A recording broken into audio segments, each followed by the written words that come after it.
የመንጌ ውሽሚት ምዕራፍ 13 ስጥ እንግዲህ። የዚህ ሰፈር ልጆች ባለሙያ ናቸው። ወሬ ማስቀመጫ አገልግል አላቸው። ስማቸው የተዘረጋ ይለማኝ።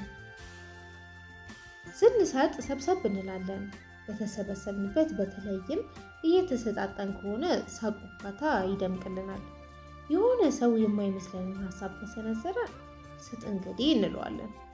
ተረኛ አድማጭ በሆነበት ሰዓት እሱን በተራው ስጥ እንግዲህ ማለቱ አይቀርምና። ታላቁ ሰጪ ታላቃችን ነው። ታላቃችንን ቢሆን በቅጽል ስሙ ስንጠራው አይከፋውም። እንዲሁም ሌሎቹ ሰጪዎች ዋናውን ቤተሰቡን ያወጡለትን መጠሪያውን ረስቶታል ይሉታል። ዲሽ ብሎ ለጠራው ጆሮውን ይቸራል። የምንወደው በቅጽል ስሙ፣ የሚጠሉት ቤተሰቦቹ ባወጡለት የሚጠሩት ይመስለዋል። በመንደራችን 2 ዲሾች ብቻ አሉ። አንደኛው እነ ፍሬ ህይወት ቤት ጣራ ላይ ተሰቅሏል። ሌላ ሰው እገዛ አይንቀሳቀስም። ሁለተኛው ዲሽ ግን ሰጪ ነው፣ የስጥ እንግዲህ መሪ። ቤተሰቦቹ ግን በቅጽል ስሙ ይናደዳሉ። በተለይ አባትየው በቅጽል ስሙ ስንጠራው ከሰማ በድንጋይ ያሳድደናል። እቤት ተቀምጦ እያየ ነው። ሂዱልኝ ከደጃፌ፣ እዚህ ቤት መልካሙ እንጂ ዲሽ የሚባል ልጅ ግን አልተወለደም ብሎ ያባረረናል። ዲሻችሁን ጣራ ላይ ፈልጉ ይለናል። ዲሽ የማይለቃቀመው ወሬ የለም። ወሬ ከተባለ እሱ ጅቦ ፈጥኖ ይደርሳል። ተበርዞ ተቀይጦ ተለጥጦ ሰፍ ብለን ወደምንጠብቀው ወደኛ ይመጣል። ማንም ሳይቆሰቁሰው የወሬ ከረጢቱን ይፈታል። ያለ ስስት የተዘረገፈውን ወሬ ለቆይታችን ድባብ የፈገግታ ምንጭ ይሆናል። በተለይ ከአቢቲ ጋር አይግባቡ። አንዳቸው አንዳቸውን ውሸታም እያሉ ይኮናነራሉ። በእድሜ ብቻ ሳይሆን በጉልበትም ማቻ ናቸው። ጡንቻ ማጠንከሪያ ብረትና የተቀመጠ ዕቃ ሲያነሱ አይለያዩም። እንግዲህ በየወሬዎቻቸው ባለመግባባት ይናቆሩ እንጂ የጓደኝነት መስመራቸው ያስቀናል። በልዩነት ውስጥ ተቻችሎ መኖር እንደሚቻል ከአኗኗራቸው መረዳት ለፈለገ ቀላል ነው። ይገርማችኋል፣ በቀደም ዕለት ምን ሆነ መሰላችሁ? አለን አቢቲ ተሰብስበን እንደተቀመጠ። ምን ሆነ? እቤት ተኝቼ የሆነ ሌባ ባጥር ስሎ ወደ ግቢያችን ቸሳይልም። ከዚያስ? ጠይሜ ደንገጥ ብላለች። ከዚያማ ካየኝ በእርግጎ ይሮጣል አልኩና ተከርክርኩኝ። አልጋው ስር ተከርክሬ ብርድ ልብሱን፣ አንሶላውን፣ የአባዬን ኮትና ሱሪ፣ የማየን አረንጓዴ፣ ቢጫ፣ ቀይ ጥለት ያለውን ጋቢ ሲሰበስብ እና በማዳበሪያ ሲጠቀጠቅ ዘንዘኔ በጥንቃቄ ይዤ ሾፍኩት። ቤታችሁ ሲዘረፍ ነው እንዴ ተደብቀ የምታየው? እኔ ግን አንተም ብሆን ጠንቤ ፎከረች። አስጨርሽኝ እንጂ ጠንቤ፣ እንደምን ነው 1000 ዓመት አላወራ ሆ። ከዚያ ሌባማ በማዳበሪያ የተቀጠቀውን ልብስ ተሸክሞ ሲወጣ ከኋላው ተከትዬ ስጥ እንግዲህ አለ ዲሽ። እባክህ ምንም አልሰጠውም። አታዳምጥም እንዴ? አንዴ መጀመሪያ ዲሽ ላይ አፈጠጠበት እና በዘነዘናው ግንባሩን ፈለጥከው ገርሞኝ ጠየኩት። ኦ ጭንቅሎ ማንፉል አለ። ሌባው ተመልሶ ከመጣ የቀረችውን ዕቃ ጠራርጌ ይወስዳታል አልኩና በሩን ከውስጥ በዘነዘናው ቀረቀርኩባት። ሁላችንም ሳቅን። እኔ እኮ ዘነዘናውን ያነሳው አናቱን ብለህ ልትደፋው መስሎኝ ነበር አልኩት። አይ ጭንቅሎ ደግሞ በእጄ ሰበብ ይሆን እንዴ? ጭንቅሎ ዘነዘና ቡና መውቀጫ እንጂ አናት መፍለጫ አይደለም። በዚህ ላይ ኃጢአቱን ፈራው። እጄ ላይ ጸጥ ቢልብኝ እግዜርስ ምን ይለኛል አለ። ይሄ ብቅብቅ በየትኛው ልቡ ነው የሚማታው? ዲሽ አለመጠበት። ማ እኔ? ከኔ ካንተ ብቅብቅ? አቢቲ ተናደደ። አንተ ነህ ሌባ ቤታችሁ ሲዘረፍ የዝም ያልክ የሌባ አጃቢ። በቃ ከዚህ በኋላ ከኔ ጋር ወሬ አቁም እሺ? ዲሽ አስጠነቀቀው። ባቆም ባላቆም ምን ታመጣለህ? የማመጣውንም አሳይሃለሁ። ደግሞም ታውቀኛለህ። በቃ አታስፈራረኝ። እንኳን ይቺን ያለ ሰፈሯ የምታኛ ሰፈር የምታውደለደል ዝም ብላ እናውቃለን። እሺ ስጥ እንግዲህ። ምንም አልሰጠውም። ሰጠህ እንጂ በ5ኛው ማርሽ ተረማመድክብን እኮ። ኧረ ነዳጅህን ቀንስ። ደግሞ ዝንቧ ከመቼ ጀምሮ ነው ሰፈር ይኖራት? ሊደባደቡ ፍስፍስ ልናይ ነው ብለን ስንጠብቅ ዲሽ ሌላ ወሬ አመጣ። ባይገርማችሁ ጠይሜ እነዚህ ግብዳው ጋሽ ሴፉ ሲበዛ ቀጫጫ እንደነበሩ ታውቃላችሁ? የትኛው ናቸው ጋሽ ሰፉ? ጠይሜ ጥያቄውን በጥያቄ መለሰለት። እነዛ ናቸዋ ፎቶ ቤት እንኳን ያላቸው ትንሿ ኤሊ መኪና አለቻቸው። አወኳቸው። እሳቸው ሰውዬ እኮ ቀጫጫ ዝንጀሮ አሯሩጦ የሚይዙ እንደ አቢቲ ቢጣ ነበሩ። ስጥ እንግዲህ አቢቲ የጠንቤን ትከሻ በመዳፉ መታመታ አድርጎ ሳቀ። የምሬን እኮ ነው ጋሽ ሰፊ የወፈሩ ስጋ በልተው አይደለም እና ጠይሜ በጉጉት ጠየቀ። አሁን ባለፈው ሳምንት ሰብስበው ፎቶ ያነሳንን ፈረንጅ ሀገር የምትኖር ምርጥ ልጅ ነበራቸው። ወደ ውጭ ሀገር ልትሄድ ስትል አሳድጌ ለማንም አልሰጥም አሉና ቢራና የፈረንጅ አረቄ ያጠጧትና ጠጧት። ልጃቸው ጠይሜ ደንግጦ አፉን ያዘ። ወደህ ነው? ከዚያ የዚያን ቀን እግዚአብሔር በጋሽ ሰይፉ ስራ ተናደድና ከሰማይ ወረደ። ስጥ እንግዲህ አቤቴ የመስማት ትዕግስቱን ተፈታተኑ። እንዴ እግዚአብሔር እኛን ሰፈር ያውቃታል? ደንግጬ ጠየቅኩኝ። በጣም ነው እንጂ የሚያውቃት ቀልዳል እንዴ ጭንቅለው።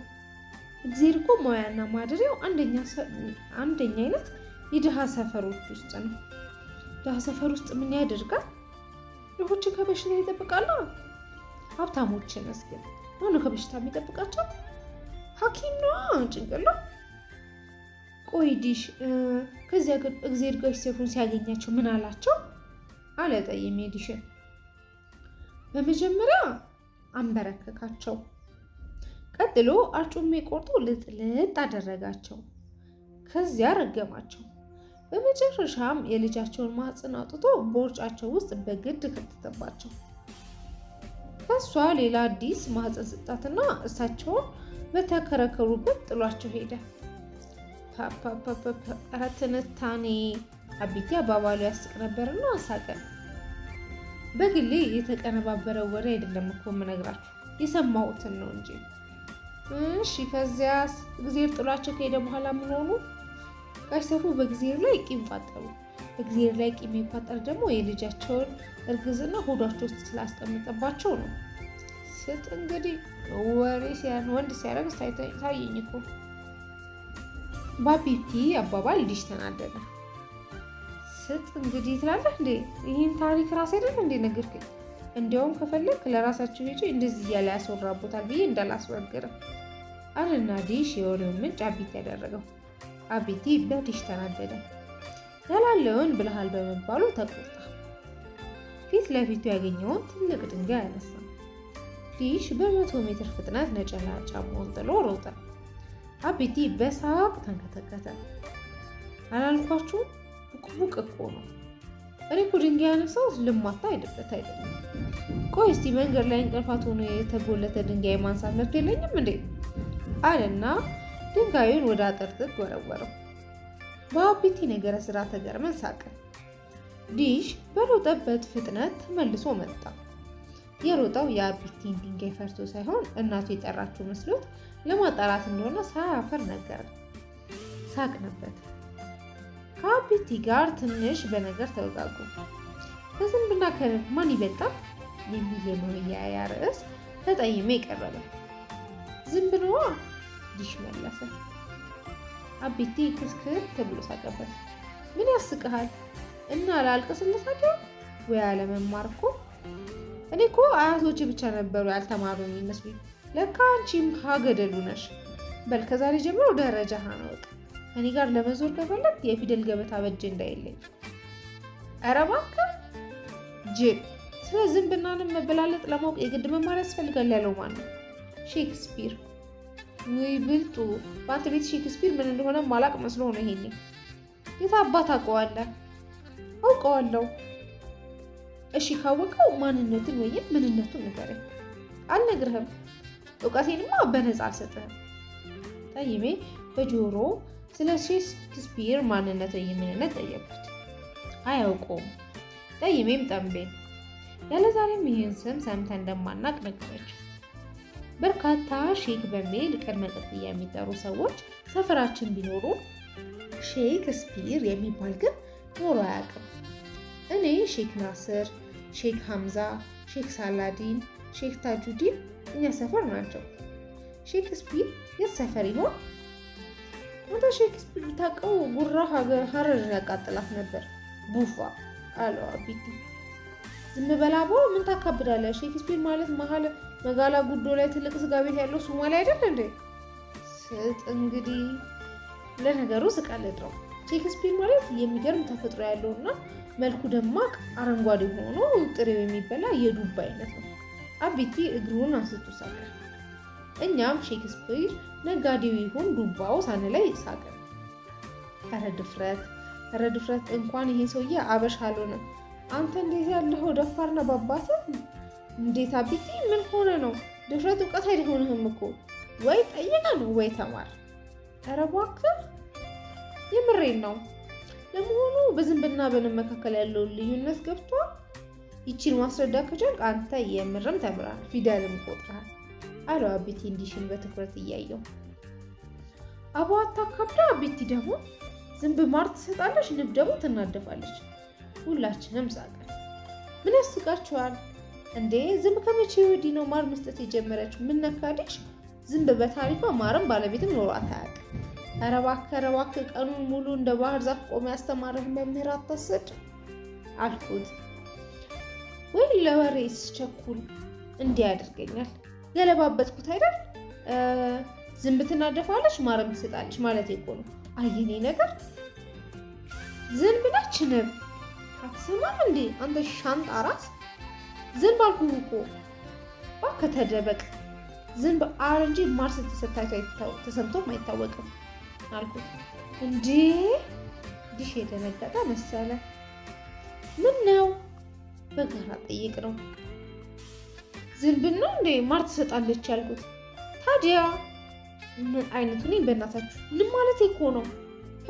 ብልጦ ሸውደን ልብህ ውልቅ ብሏል። አቢት ያደምጠበት። ሂድ እባክህ ምን ታካብዳለህ? ዞሮ አንዷን ዝብ እናነሳት እኮ ሁለቱም ያው ንብ ናቸው። ስጥ እንግዲህ። በዲሽ ድርቅና እና ታምባይነት ተገርመን ሳቅም። አንዲት አውሮፕላን ለሰፈራችን ቀረብ ብላ ስትበር ዲሽ ቀና ብሎ ተመለከታት። ሮጦ አቢቲ ስር ተሸጉጠና አቢቲዬ ከልለኝ፣ በእናትህ ከልለኝ አለው። ከማን? ከአውሮፕላኑ። ለምን እንዳይገጭም? አይደለም እና አጎቴ እኮ ነው የሚያበረው። በዛ ጋር ሳልፍ ሜዳ ላይ ስትንዘላዘል ካዩ ሌባ ጎማ ወርውሬ እገድልሃለሁ ብሎ አስጠንቅቆኛል። በቀደም ዕለታም ክሪክና ስፖርት ጎማ ወርውሮብኝ ትንሽ ነው ያመለጥኩት። በእናትህ አቢትዬ ከልለኝ። አንገቱን በመስኮት አውጥቶ ስለሚያበር አንተን ካየ መኖሬን ይጠረጥራል። ቀና እንዳትልሽ አለውና እግሩ ላይ ተጠመጠመበት። አውሮፕላኗ ድምጿን ከጆሯችን አካሏን ከዓይናችን አሸሸች። የዲሽ እውነተኛ አጎት ተዘራ የተፈጨ ዱቄት በጋሪ እየገፋ መጣ። አንተ አጎት አውሮፕላኑን መሬት አሳርፎ ይዞልህ ከቻለ አለው አቢቲ። ሳቅንበት። የህብረት ሳቃችን ያሳቀቀው የዲሽ አጎት አይኖቹን ባቀረሩ። ድንጋጤያቸው አስደነገጠው። እጁን ወደ መሬት ልኮ ባነሳው አጥንት የእህቱ ልጅ ዲሽን ፈለጠው። ስጥ እንግዲህ አለ አቢቲ። የዲሽ አጎት የአቢቲን ጥያቄ ተቀበለ። ተቀብሎም ለመስጠት እንደማይሰስት በተግባር አረጋገጠለት። በደንብ ተሰጠው። ቴኒስ መጫወቻ ራኬት በሚመስለው አጥንት እስኪደማ፣ እስኪቆስል፣ እስኪያነክስ መጣ።